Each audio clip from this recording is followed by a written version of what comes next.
Hello everyone. Today we will discuss about metabolism of fructose. This fructose is a ketohexose.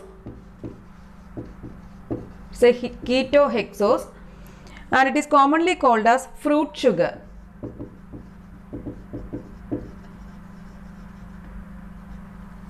Coming to the dietary sources, fructose, the chief dietary source of fructose is sucrose, that is cane sugar.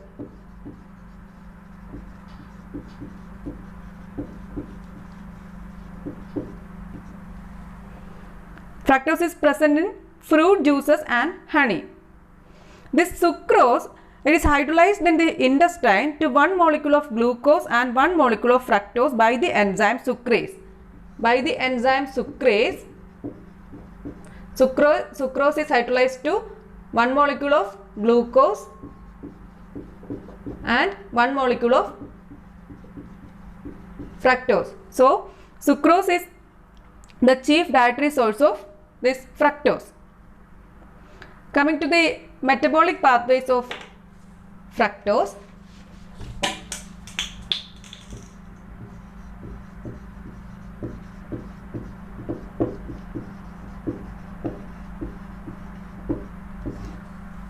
Fructose is phosphorylated to form fructose 6-phosphate by the enzyme hexokinase. So, by the enzyme hexokinase, fructose is phosphorylated to fructose 6-phosphate.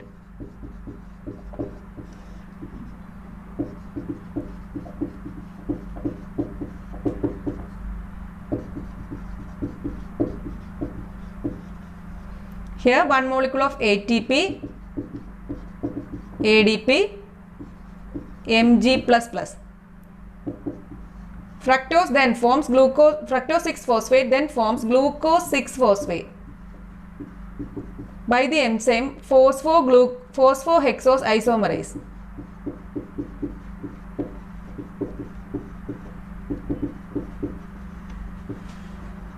And this glucose 6-phosphate enters into glycolytic pathway. So, this fructose is phosphorylated to form fructose 6-phosphate by the enzyme hexokinase. But this is not the major pathway because the affinity of the enzyme hexokinase for fructose is very low. Affinity of hexokinase for fructose, it is very low. So, this is not the major pathway. So, next pathway is a specific enzyme called fructokinase. It is present in liver muscle, mainly in liver muscle and then in kidney and intestine. Enzyme is fructokinase. This is a specific enzyme because this enzyme phosphorylates fructose only. It will not phosphorylate glucose. This is the major pathway for the phosphorylation of fructose, that is fructose. It is converted to or phosphorylated to fructose 1-phosphate by the enzyme fructokinase. Here one molecule of ATP, ADP, Mg++. So, this is the major pathway for the phosphorylation of fructose. This activity is not affected by insulin. That is the reason this fructose disappears from the blood of diabetic patients at a normal rate. So, this is the major pathway. The next pathway is conversion of this fructose 1-phosphate to D-glyceraldehyde by the enzyme aldolase B. So, this is converted to fructose 1-phosphate, it is converted to D-glyceraldehyde.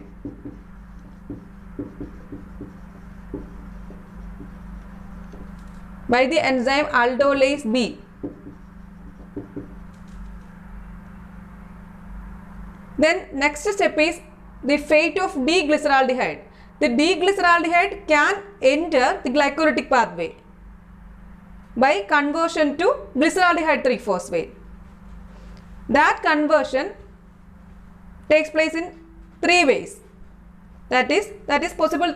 3 possible mechanisms are there for the conversion of this glyceraldehyde, D-glyceraldehyde to glyceraldehyde 3-phosphate or some other metabolites of glycolytic pathway. So, let us see that mechanisms. First one is conversion of D-glyceraldehyde to dihydroxyacetone phosphate. That is D-glyceraldehyde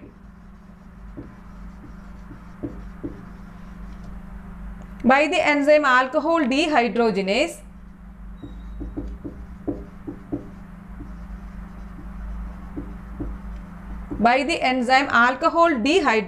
here NADH plus H plus NAD plus. It is converted to glycerol. Then this glycerol by the enzyme glycerokinase, this glycerol is converted into alpha glycerophosphate.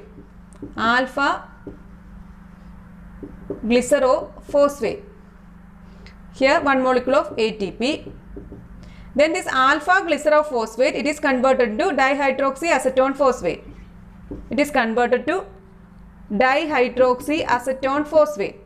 By the enzyme alpha glycerophosphate dehydrogenase.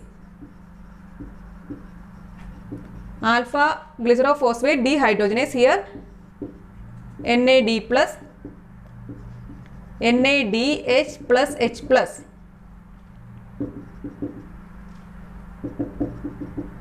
So this formed D-glyceraldehyde can enter glycolytic pathway when converted either to glyceraldehyde 3-phosphate or some other metabolites of glycolytic pathway.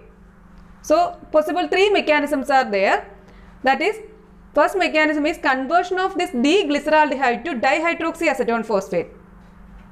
It's a metabolite in this dihydroxyacetone phosphate is the metabolite in glycolytic pathway. So this can enter into glycolysis or glycolytic pathway. So this D-glyceraldehyde, it is converted to glycerol by the enzyme alcohol dehydrogenase. Then this glycerol is converted to alpha glycerophosphate by the enzyme glycerokinase, that is phosphorylation. Then this alpha glycerophosphate is converted to dihydroxyacetone phosphate by the enzyme alpha glycerophosphate dehydrogenase. Then this formed dihydroxyacetone phosphate, it can enter into glycolytic pathway. This is the first mechanism. The next mechanism is conversion of this D-glyceraldehyde to 2-phosphoglycerate. Conversion of D-glyceraldehyde to 2-phosphoglycerate, that is D-glyceraldehyde by the enzyme aldehyde dehydrogenase.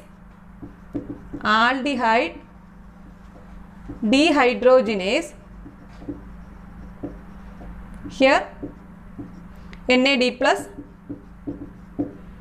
NADH plus H plus. By the enzyme, it is converted into D-glycerate.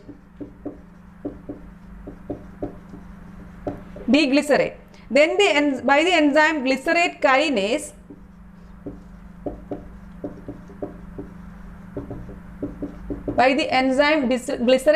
this D-glycerate, it is converted to 2-phosphoglycerate. 2-phosphoglycerate, here 1 molecule of ATP. This 2-phosphoglycerate, it can enter into or it can join glycolytic pathway. This is the second mechanism by which the D-glyceraldehyde enters into the glycolytic pathway or its metabolites into the glycolytic pathway. So this is conversion of D-glyceraldehyde to 2-phosphoglycerate. D-glyceraldehyde by the enzyme aldehyde dehydrogenase, it is converted to D-glycerate. Then by the enzyme glycerate kinase, it is converted to 2-phosphoglycerate. Then this 2-phosphoglycerate can enter into glycolytic pathway. That is the second mechanism. Third mechanism is conversion of D-glyceraldehyde to glyceraldehyde 3-phosphate. Conversion of D-glyceraldehyde to glyceraldehyde 3-phosphate. This is the major and principal pathway. That is D-glyceraldehyde, it is converted by the enzyme triokinase, here ATP, it is converted to D-glyceraldehyde 3-phosphate.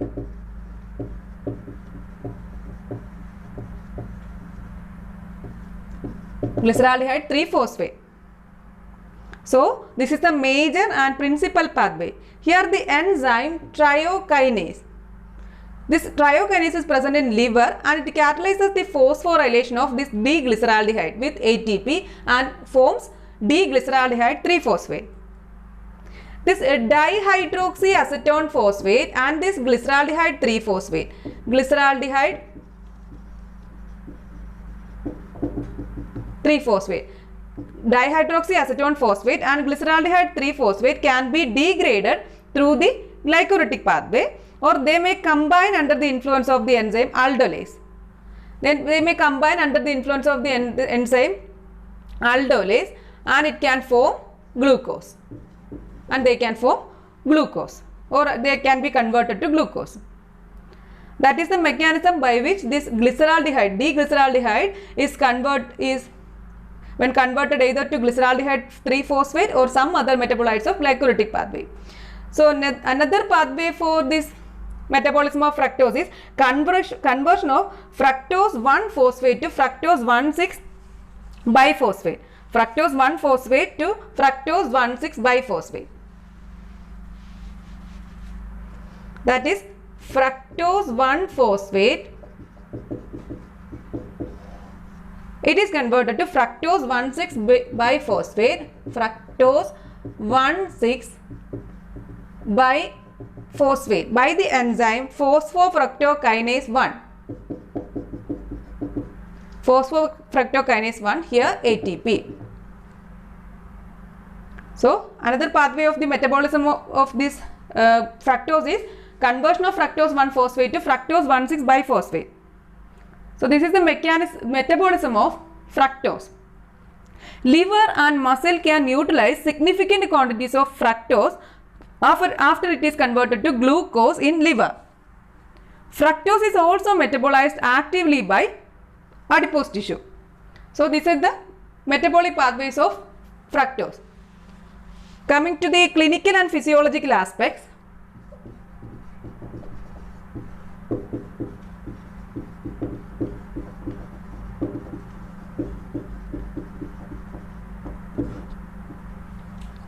We will see one pathway, that is sorbitol pathway of fructose metabolism.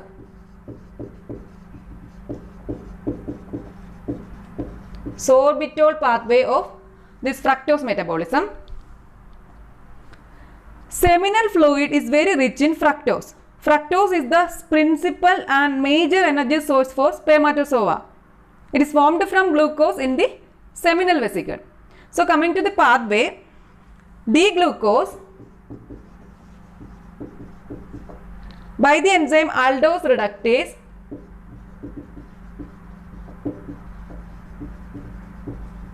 here NADPH plus H plus NADP plus NADPH plus H plus NADP plus here plus 2H, and this D-glucose it is converted to D-sorbitol. D-sorbitol. Then this D-sorbitol by the enzyme sorbitol dehydrogenase. Sorbitol dehydrogenase, it is converted to D-fructose. D-fructose. Here minus 2H NADH plus H plus NAD plus.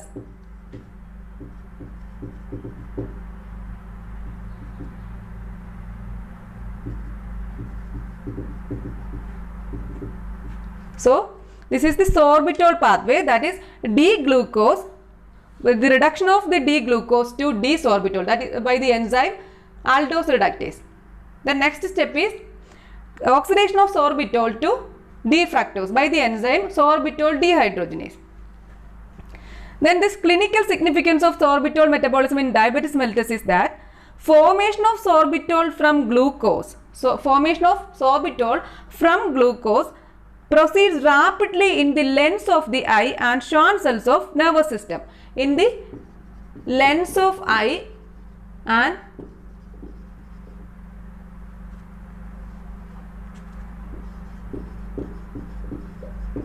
Schwann cells of this nervous system. Formation of sorbitol from glucose proceeds rapidly in the lens of the eye and Schwann cells of nervous system. This sorbitol cannot pass through the cell membrane. In diabetic individuals, rate of oxidation of sorbitol to fructose decreases. So this sorbitol cannot be converted to fructose. So Consequently, sorbitol level in these cells greatly increases. This elevated sorbitol concentration in these cells increases the osmotic pressure. Sorbitol cannot pass through the cell membrane. In diabetic individuals, rate of oxidation of this D-sorbitol to D-fructose decreases. So, consequently, sorbitol level in these cells greatly increases. So, this elevated sorbitol concentration in these cells increases the osmotic pressure. This is responsible for the development of cataract of lens of the eye and diabetic neuropathies. That is the clinical significance of sorbitol metabolism in diabetes mellitus. Next one is effect of excessive fructose on lipid metabolism. Excessive fructose on lipid metabolism. This fructose on lipid metabolism. This fructose is more rapidly metabolized by the liver than glucose because it bypasses the step in glucose metabolism catalyzed by phosphofructokinase 1. So, this fructose is more rapidly metabolized by the liver than the glucose. This allows fructose to turn the pathways in liver and leading to increased fatty acid synthesis. Increased fatty acid synthesis, then increase the esterification, VLDL secretion, and which in turn increases serum triglyceride level. That is the effect of elevated fructose on this lipid metabolism. Then next one is liver cell necrosis.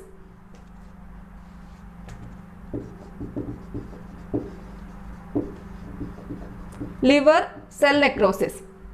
Fructose, when used parenterally for nutrition, can cause depletion of adenine nucleotides in liver and can cause liver cell necrosis.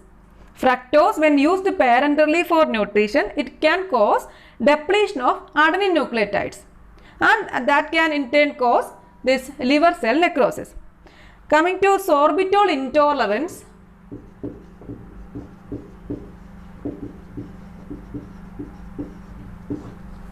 When sorbitol is administered IV, it is converted to fructose rather than to glucose. If given by mouth, much of these escapes absorption from the gut and is fermented in the colon by intestinal bacteria and produce acetate and hydrogen.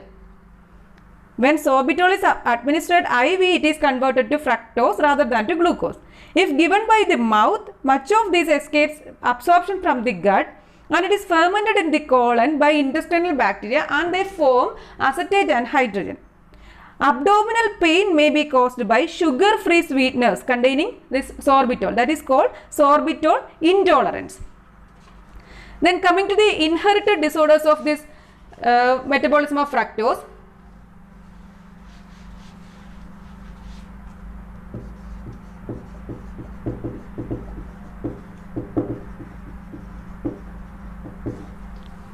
That is hereditary fructose intolerance.